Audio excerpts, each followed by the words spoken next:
joining. Oh, just make sure my head's in the picture. Welcome. Thanks for joining me. Debz Cooper, Global Stressologist, here today to talk. Oh, I think it's working. Just keeps disappearing on me. Here today to talk about reframing our self-limiting beliefs. So, thank you for joining me. I would love to know if you're here live or if you're here watching a replay, and where you are in the world would be super fabulous for me. Woohoo! Common self-limiting beliefs are icky. That's just the nicest one of saying it. They're icky, they're uncomfortable, they make you feel bleh. Hey Brian, thanks for joining me in your new home with amazing view. Oh my gosh, amazing view. So when I say what is a self-limiting belief, it's something that pops into your mind and can take you down a spiral. And it's a downhill spiral. It's not a uphill spiral, it's a downhill spiral, and it can come from nowhere and really quick.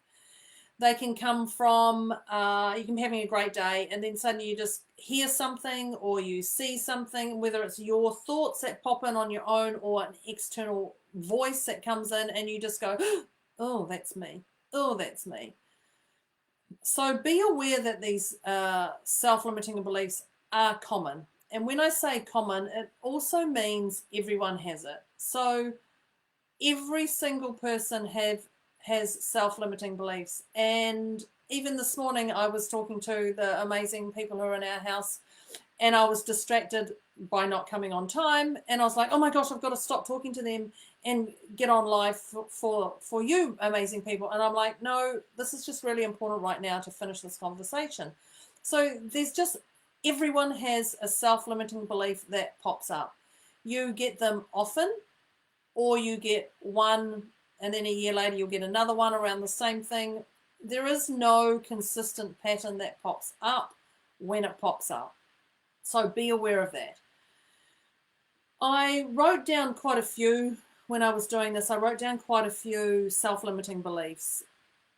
And so I'd love you to put your own, I'm going to address these ones that I've had come up, that I've talked about some people, but I'd love you to put your ones in there and let's reframe them together. That would be really awesome. But let's see if we've actually got some of mine are the same as some of yours. So one of them is a pot of gold at the end of the rainbow. There's a pot of gold at the end of the rainbow. So before I reframe things, I'm just going to let you know the ones that I have, that people have popped up with. I can't make more money than my parents. Okay, I'm probably going to try not to do a filter face on some of these, but they are common. Money doesn't grow on trees.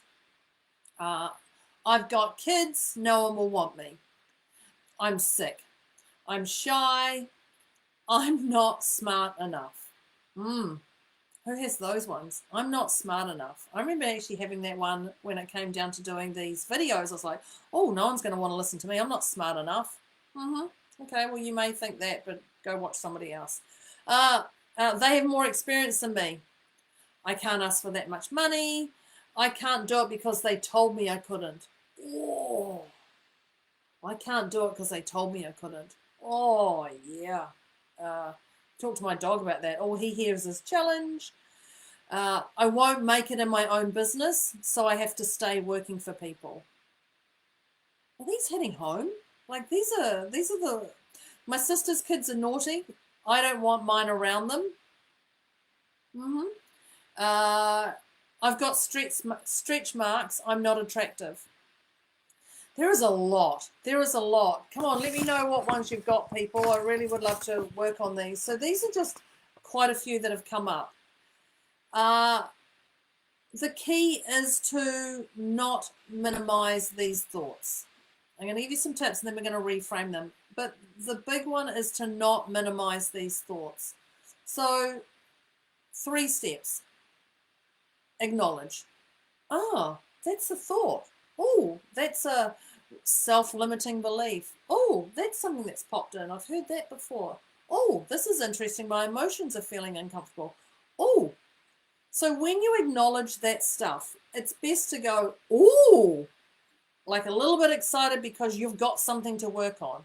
instead of, oh, that's yucky, which is obviously going to come into play. All that you go, oh, I can see that. Let me work on that or not. We'll deal with that. But the first one is acknowledge. Once you acknowledge, you've already started to reframe it. So acknowledging is, oh, that's a thought. Oh, wonder where that came from. That's interesting. Oh, I didn't think I had that. Or you feel sick, or your throat gets icky, or any of those things. That's step one, is acknowledge. The moment you acknowledge, you have already started the process of reframing. If you do not acknowledge, and you just go, yep, and you carry on, things escalate. You know those ones, they get bigger and bigger and bigger. It's like the snowball coming down the mountain. By the time it hits the bottom to immobilize you, it is massive. So, step one, acknowledge. Step two, acknowledge and celebrate. Acknowledge and celebrate.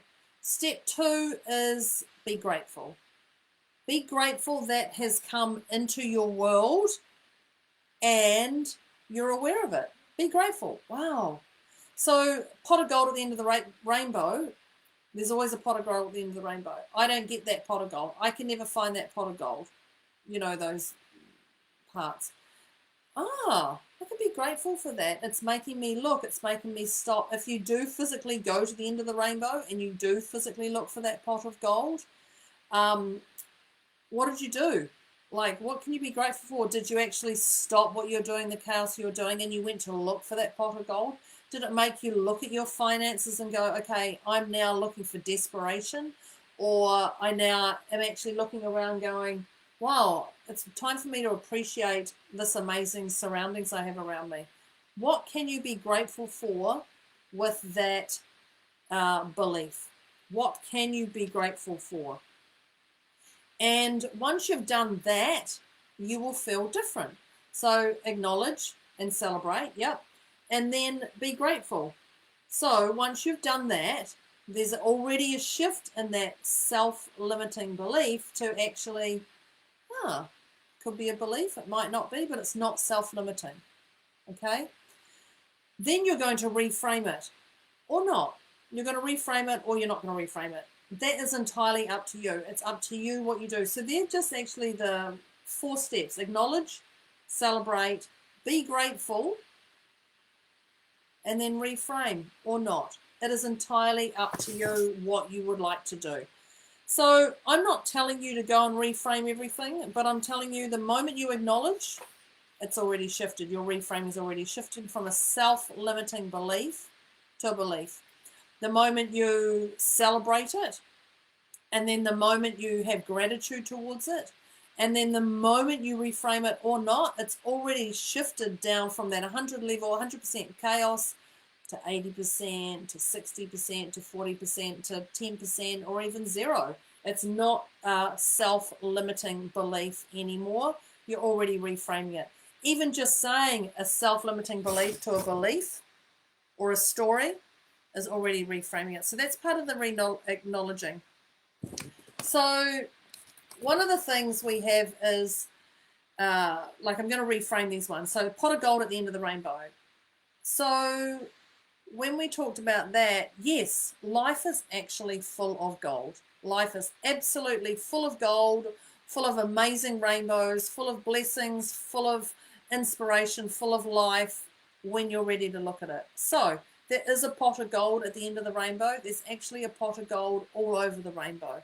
It's where you're standing that when you can look around, because you know when you get a rainbow and you see a rainbow, how often do you stop and go, oh, there's a rainbow? How often do you stop and do that? Right there and then you've taken away all your chaos and you're present with what is. So right there and then you've already created a different belief system. I can't make more money than my parents. I had this one yonks ago. So the question is, do you think your parents would want that of you? Do you think your parents would want you to earn less money than them? I would say absolutely not. Absolutely not. And so this could be a part of you just to going, I'm holding back because of this self-limiting belief. So I can't make more money than my parents. Well, actually, if I went to my parents and said, how did you make your money? Some of them have got some really great knowledge there. So you can use that, leverage off that. Money doesn't grow on trees. Oh my gosh, money doesn't grow on trees. This is one of my little favorites that comes up quite often, and I also possibly have said it. I don't recall saying it to my daughter, but money doesn't grow on trees. I grew up with that. So yeah, that's true. Absolutely true. There is no belief system that it doesn't grow on trees, but it can grow if you nurture your trees. And if you use your trees as your children, they can grow if you nurture your trees, your children. If you use your business as your trees, money doesn't grow on trees, but money can grow in the house if you nurture your house. If you nurture your world, if you nurture your business, if you nurture your bank account, if you nurture your wellness, if you nurture anything, money will grow around you because you're having a worth that is leveling yourself up. I've got kids. No one will want me. Oh my God, I've heard this. I think I just rolled my eyes in. I've heard this so many times. We all have something that's appealing and unappealing to others. So we all have something that's appealing and unappealing to others. And this is around just going. If they don't like your children, get out. There are people who love children. There are people who don't love children. It's about finding the right one for you. I'm sick. And this was me a couple of weeks ago. I'm sick. So if you can reframe that to my body is going through a change, I'm appreciating the process. My body is going through a change. I appreciate the process. How about that instead of saying I'm sick or I was crook or I was this? My body went through a change and I appreciate the process. Now, at the time, you may not have appreciated. You may have been going, I can't believe this is happening to me. I've got too many things to do. I'm letting everybody down. All these crazy beliefs that come into your system. But if you stop when you're crook and you go, my body is going through a change, I'm appreciating the process, do you think that's going to start the healing process from within? The answer is absolutely yes. Yes. Another one is I'm shy. I'm shy. That means that actually you don't feel empowered around the certain people you're in. You haven't found your right tribe. You're shy. There's conversations, people go, gosh, Deborah, you must be a talker. There's places I go that I just go, oh, I'm not even engaging. People can say, oh, she's shy. Yeah, I just don't feel empowered or feel worthy of giving my voice right here. I'm just going to listen. That's okay. It's totally okay. So you're not shy. You are shy in the area that doesn't light you up. And you light up and become an extrovert, as people call it, in the areas that you excel at. I'm not smart enough. Oh, how many times have you said that to yourself? I'm not smart enough. So this is a great one that is a massive fear for a lot of people. I'm not smart enough. So why would you want to compare? Why would you want to compare yourself to anybody else? So look at where you are smart. Look at what you're smart at and do more of that.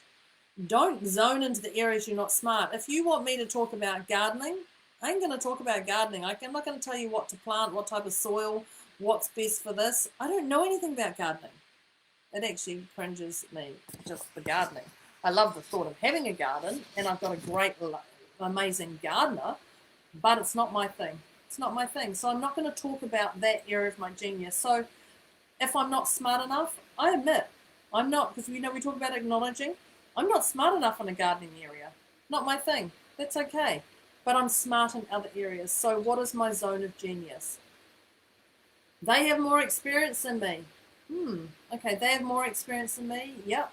So what do you have to offer? Oh, I can't apply for that job because someone's going to have more experience than me. What do you have to offer? Really list down those things, like a CV, I was going to say a Tinder profile, maybe not. You're selling yourself. What do you have to offer? Have a look at those things and then ask other people what you have to offer.